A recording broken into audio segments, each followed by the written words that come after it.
Hello friends, welcome to Codeworm. Friends, jQuery के series के और एक वीडियो में आपका स्वागत है।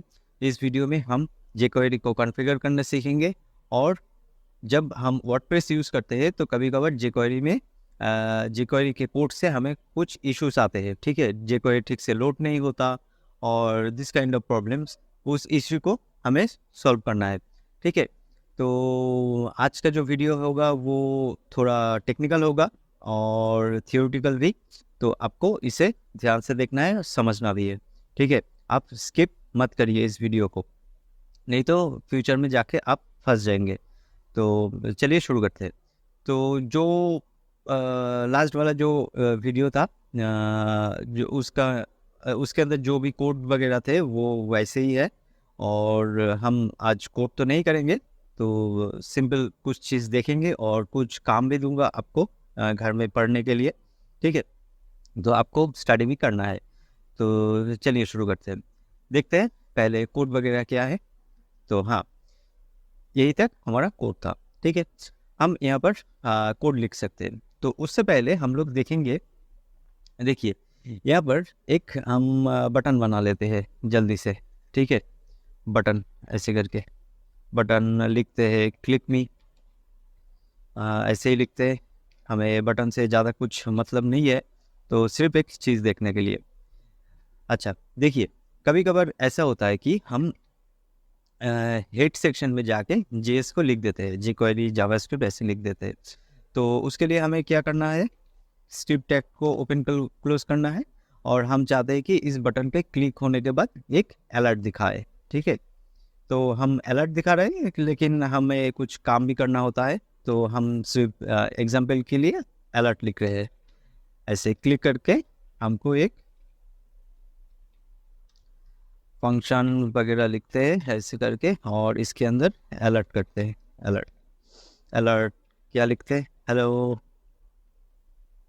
जे क्वेरी ऐसे करके।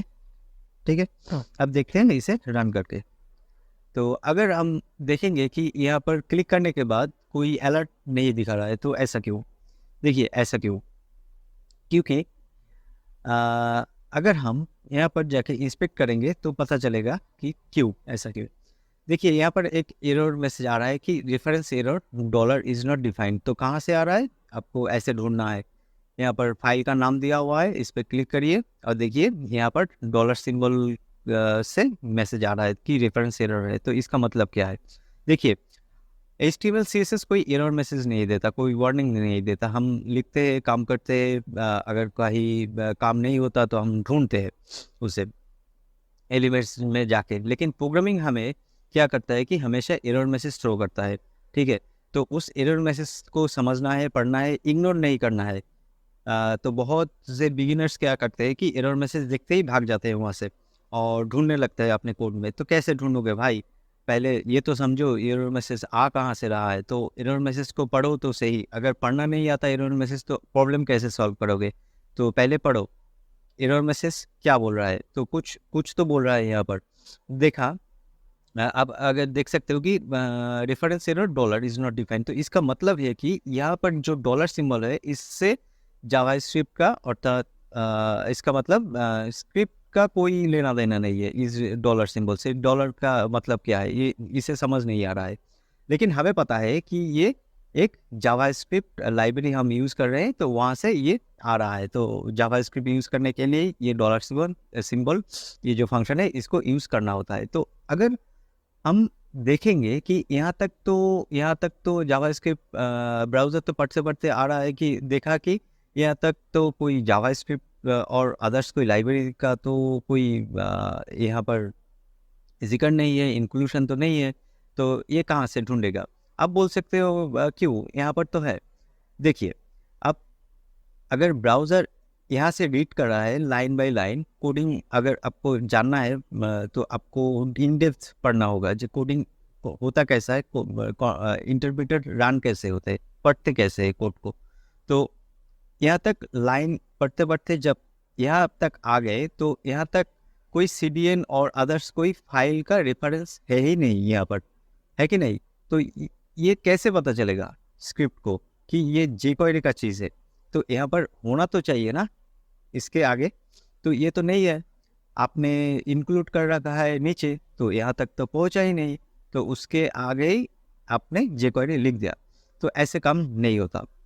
तो आपका करना क्या है, तो आपको ये करना है कि यहाँ से इसको हटाओ, हटा के यहाँ पे लिख दो, ठीक है। यहाँ पर लिख देने के बाद आपका जो एरर है वो चला जाएगा यहाँ से। अब क्लिक करिए, देखेंगे फिर से काम नहीं हो रहा है, तो एरर मैसेज भी हट गया, लेकिन काम भी नहीं हो रहा है। ये कैसी बात है? देखिए, बिगिनर्स को ये दिमाग खराब कर देता है कि सब कुछ तो सही लिखा मैंने, फिर भी काम क्यों नहीं हो रहा है, बटन भी है, फंक्शन भी सही से लिखा, फिर भी काम क्यों नहीं कर रहा है। देखिए भाई, जावास्क्रिप्ट लिखने का एक तरीका होता है, ठीक है। जावास्क्रिप्ट से पहले आपको HTML CSS कैसे रनना होता है, ब्राउज़र कैसे सब ब्राउज़र उसको स्ट्रक्चर कैसे करते हैं, ये सब आपको सीखना होगा।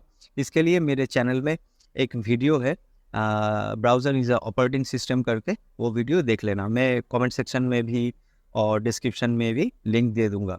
तो क्या है कि पहले डॉम रेडी होता है, ठीक है, डॉक्यूमेंट ऑब्जेक्ट मॉडल। तो उस मॉडल जो रेडी जब होता है तो एक ट्री बनती है।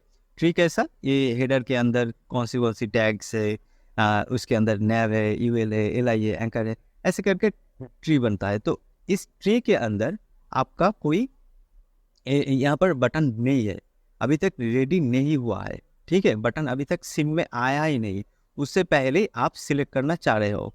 इसका मतलब कि आप वो खाना खाना चाह रहे हो और खाना अभी चाह रहे हो कि वो खाना अभी तक बना ही नहीं, ठीक है, खाना अभी तक तो बना ही नहीं, आप कैसे खाओगे वो चीज़। इसका मतलब कि ये है कि डॉम ने, ब्राउज़र ने अभी तक ये बटन को रेडी ही नहीं कर पाए। तो फिर से उससे पहले आप क्या कर रहे हो, बटन को क्लिक करना चाह रहे हो, तो बटन तो यहाँ है 48 लाइन नंबर पे। अब सीधी तरह से समझो क्या होता है, देखो, आप क्लिक करना चाह रहे हो लाइन नंबर 13 पे, ठीक है, और बटन है कितने लाइन पे, 48 पे, तो कैसे होगा, बटन तो आया ही नहीं इस सिम में। कोड तो ऐसे ऐसे रन होता है, एक के बाद लाइन, तो बटन यहाँ है, क्लिक आप यहाँ कर रहे हो, तो कैसे काम बनेगा। तो बटन को तो पहले आने तो दो, उससे बाद तो क्लिक करो। तो इसे करने के लिए अगर आपको यहाँ पर हेड में लिखना ही है तो आपको ऐसे लिखना होगा, ठीक है। कैसे? आपको लिखना होगा कि डॉलर, देखिए उसके बाद डॉक्यूमेंट, देखिए सिंपल इंग्लिश की तरह समझिए, डॉक्यूमेंट को रेडी होने दो पहले, इस फंक्शन को ऐसे यूज़ करो, ठीक है, ऐसे यूज़ करो, और इसके अंदर लिख दो फंक्शन, FUNCTION। फंक्शन का स्पेलिंग मुझसे बहुत बार ऐसा होता है कि मैं गलत लिख देता हूँ, फिर ढूंढने लगता हूँ, स्पेलिंग का मिस्टेक हुई। टाइप करते वक्त बोलना भी कोई आसान काम नहीं है, तो ठीक है। तो देखते हैं, देखिए अब क्या हुआ, मैं यहाँ पर बोल क्या रहा हूँ कि ब्राउज़र ठीक है, आप आपका डॉक्यूमेंट रेडी कर लीजिए, उसके बाद बटन को ढूंढिए, उसके बाद मैं क्लिक करूँगा, आप पहले रेडी कर दीजिए, फिर इसको लोड कर देना, ठीक है। आप अगर रेडी हो जाओ तो उसके बाद इस बटन वगैरह सब लोड हो जाए, उसके बाद आप कोड रन कर देना। तो देखिए, अब अगर हम क्लिक करेंगे तो हेलो jQuery अब तो आ गया। तो इससे क्या पता चलता है कि इस लाइन को लिखना ज़रूरी है। इस लाइन में ये जो कोड है, इस लाइन यहाँ से शुरू होता है, यहाँ पर ख़त्म, और इसके अंदर जो भी आपका कोड वगैरह है सब इसके अंदर लिखिए, ठीक है। तो मैं जो पिछला जो वीडियो था, उस वीडियो में जितने भी एनिमेशन किए हैं सब कुछ मैंने देखा ऐसे ही लिखा हुआ है। अब अगर देखेंगे कि मैं तो यहाँ पर jQuery लिखा हुआ और इस फंक्शन के अंदर एक डॉलर सिंबल भी दिया हो, ऐसा क्यों? देखिए, ऐसा क्यों? जब अगर वर्डप्रेस करने जाओगे आप, तो वर्डप्रेस खुद jQuery लोड कर देता है, और आपका jQuery का कुछ कोड वगैरह वर्डप्रेस भी लिखता है, उनके पास भी और भी ढेर सारे लाइब्रेरीज होते हैं, तो उसमें भी डॉलर सिंबल यूज़ होता है, ठीक है, एक फंक्शन ही है, तो ये तो यूज़ होता है। आप भी कोड लिख रहे हो jQuery का, तो इससे क्या होता है कि कॉन्फ्लिक्ट होता है, ठीक है। तो कन्फ्लिक्शन को दूर करने के लिए आपको ये स्पेसिफिकली बोलना है कि मैं जे क्वेरी यूज़ करने जा रहा हूँ। तो इस डॉलर सिंबल का जो इश्यूज है, उस इश्यूज से बचने के लिए आपको कैसे लिखना है, आपको जे क्वेरी ऐसे लिखना है। ठीक है, इस जे क्वेरी को ऐसे लिखने के बाद आपका वो इशू हट जाएगा और इसके अंदर जो भी कोड वगैरह है उसमें आप आसानी से ये डॉलर सिंबल यूज़ कर सकते हो। लेकिन और एक चीज़ को आपको ध्यान में रखना होगा, वो क्या है, रेडी फंक्शन के अंदर जो कॉलबैक फंक्शन दिया हुआ है उसके अंदर आपको जाके एक डॉलर सिंबल प्लेस कर देना है, बस इतना ही करना है। ठीक है, याद रहेगा ना, बहुत ही आसान सी चीज़ है। अब बस कई बार इसको लिखते रहिए, इस कोड को नहीं, ऐसे ऐसे लिखते रहिए, आपको आ जाएगा कोड। ठीक है, इसके अंदर जो भी कोड चाहिए जे क्वेरी का आप लिखिए। और एक चीज़, इंपॉर्टेंट चीज़ वो क्या है कि आप जब लिख रहे हैं कौन सी कोड किसके लिए है वो कमेंट आउट ज़रूर कीजिए। ओके, अब देखिए और एक चीज़, ये चीज़ क्या है, हम jQuery CDN यूज़ कर रहे हैं। तो CDN का मतलब क्या है, कंटेंट डिलीवरी नेटवर्क। ये जो कोड है ये दूसरा कोई सर्वर से आ रहा है। कहाँ से आ रहा है, यहाँ पर गूगल API से हम लोग jQuery को ला रहे हैं, jQuery min.js इसे। तो अगर आपको जानना है कि jQuery को कैसे लाना है, आप सिर्फ CDN.js इस वेबसाइट में चले जाइए cdnjs.com और इसमें जाके आप सिर्फ सर्च कीजिए jQuery। देखिए पहले जो लिंक आ रहा है उससे अंदर से आप URL भी कॉपी कर सकते हैं और स्क्रिप्ट टैग के साथ भी कॉपी कर सकते हैं। जस्ट कॉपी कीजिए और आप जाके आपके कोड के अंदर पेस्ट कर दीजिए। लेकिन ये ध्यान में रखना होगा कि स्क्रिप्ट टैग जो CDN जो है वो पहले होना चाहिए, उसके बाद आपके कोड। ठीक है, तो ये कोड मैं यहाँ से हटा रहा हूँ क्योंकि मैं हेड में लिखना पसंद नहीं करता, क्योंकि पहले डॉम वगैरह रेडी हो जाए उसके बाद मैं चाहता हूँ कि मेरा कोड चले, जावास्क्रिप्ट का कोड यहाँ पर आके चले। ठीक है, ऐसे।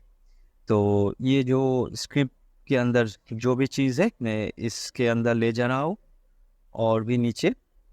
तो एक सिंपल रूल्स याद रखिए कि स्क्रिप्ट आपको लास्ट में लोड करना है। ठीक है, पहले नहीं। इसे देखिए कभी कभार होता है कि और एक चीज़ कि CDN क्या है, क्यों यूज़ करते हैं, इसके लिए आपको एक होमवर्क दे रहा हूँ मैं। ये जो चीज़ है, ये जो कोड वगैरह है मैं लोड कर दूंगा और लिंक भी दे दूंगा आपको डिस्क्रिप्शन में, आप देख लेना क्यों हम यूज़ करते हैं CDN। यहाँ पर एक अकॉर्डियन बना हुआ है, उसके अंदर जाके आप पढ़ लेना इसे। ठीक है, तो क्यों यूज़ करते हैं। तो अगर देखिए ये CDN तो दूसरे कोई वेबसाइट से आ रहा है, दूसरे सर्वर से आ रहा है। तो क्या होता है कि कभी कभार जो फायरवॉल है हमारा वो ब्लॉक कर देता है कई CDN को। ठीक है, और CDN अगर ब्लॉक हो जाए तो jQuery तो लोड नहीं होगा, हमारा कोड तो नहीं चलेगा। तो कभी कभार नेटवर्क इश्यूज होता है कि jQuery CDN जो है वो लोड हुआ ही नहीं, तो ये कोड रन कैसे होगा, है कि नहीं, क्योंकि हम तो डिपेंडेंट है इस लिंक पे। तो उससे बचने के लिए हमको फॉलबैक कोड भी लिखना होता है। तो वो क्या है, वो ऐसे होता है कि हमको एक जो फाइल है इसको डाउनलोड भी कर लेना है। तो डाउनलोड कैसे करेंगे, सिंपल इस कोड को आप इस लाइन को कॉपी कीजिए, कॉपी करने के बाद ब्राउज़र में जाके इसको रन कीजिए, आपको ये कोड मिल जाएगा। इसको सिंपल सेव कर लीजिए आपके फाइल फोल्डर में, प्रोजेक्ट के अंदर। ठीक है, ऐसे राइट करके सेव एस ऐसे करके इस नाम को हटा दीजिए यहाँ से, ऐसे करके आपका जो फोल्डर है उसमें सेव कर लीजिए। तो मैं पहले से कर रखा हूँ तो सेव अभी नहीं करते, देखिए यहाँ पर है jQuery.win.js ऐसे करके। ठीक है, तो यह जो कोड लिखा हुआ है वो क्या है, window.jQuery। तो ये कोड अगर नहीं चला और ये, तो इसका मतलब क्या है, अगर jQuery नहीं मिला विंडो को तो इस कोड को रन कर देना। ठीक है, इसके अंदर क्या है, क्योंकि हमें जावास्क्रिप्ट तो पता नहीं है तो हम ज़्यादा एक्सप्लेन नहीं कर सकते। ठीक है, तो सिंपल एक एग्जांपल दिखा सकते हैं आपको। देखिए अगर हमें देखना है कि यहाँ पर तो कोड बराबर चल रहा है, लेकिन समस्या ये है कि सपोज आपका ये जो लाइन है ये लोड नहीं हुआ, ठीक है। तो ये लाइन लोड नहीं हुआ, इसका मतलब क्या है, jQuery नहीं है हमारे पास।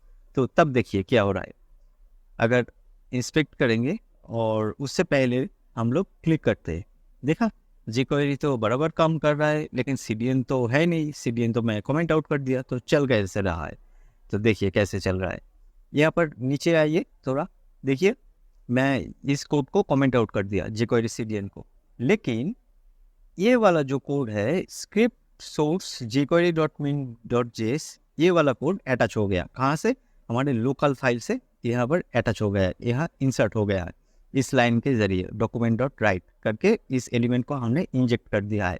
तो अगर हमारे पास CDN नहीं आया, नहीं चला, तो हम लोकल हमारे फाइल से, जो लोकल फाइल जो होस्ट होगा वहाँ से हम चला सकते हैं, ठीक है। तो हमारे पास अब बैकअप है कुछ, अगर CDN काम नहीं करेगा तो हम हमारे लोकल फाइल से चला सकते हैं। अब देखिए अगर CDN आ गया, इस कोड को देखिए यहाँ पर नहीं है, ये हट गया, ठीक है। तो एक साथ दो फाइल हम लोड नहीं कर रहे हैं, ठीक है। CDN है तो ये नहीं चलेगा, अगर CDN नहीं है तो ये कोड चलेगा। ये कौन सी कोड है, हमारे लोकल फाइल में जो सेव किया हुआ है वो। और एक चीज़ देखिए, ये window.jQuery क्या है। window.jQuery देखने के लिए आपको कंसोल में जाना होगा, तो यहाँ पर विंडो ही सब कुछ है, बस यही याद रखिए, विंडो ही सब कुछ है जावास्क्रिप्ट में। विंडो लिखिए, यहाँ पर विंडो लिखने के बाद .jQuery दीजिए ऐसे, ठीक है। कैपिटल Q देना होगा यहाँ पर, तो देने के बाद ब्रैकेट ओपन क्लोज कीजिए, एंटर दीजिए। देख पा रहे यहाँ पे बहुत सारे कोड वगैरह है, हम लोगों ने यहाँ पर यूज़ किए ना, फेड इन फेड आउट ऐसे करके बहुत सारे चीज़ यहाँ पर है इस jQuery के अंदर, इस फंक्शन के अंदर। और एक चीज़ है, हम अगर यूज़ करेंगे, देखिए डॉट, फिर से हम jQuery देंगे यहाँ पर, तो हम इसका जो वर्जन है वो भी देख पाएंगे, 3.6.4, देखिए यहाँ पर 3.6.4 है। ओके, समझ में आया। हाँ, तो यही था, यही तक था ये सेटअप वगैरह। और जब अगर आपको वर्डप्रेस में काम करना है jQuery के साथ, आपको ऐसे ही लिखना है, ओके। आप सिर्फ डॉलर देके नहीं लिख सकते, तो इसे कॉन्फ्लिक्ट होगा, तो आपका कोड रन नहीं होगा। तो इस वीडियो में इतना ही, मिलते हैं अगले वीडियो में।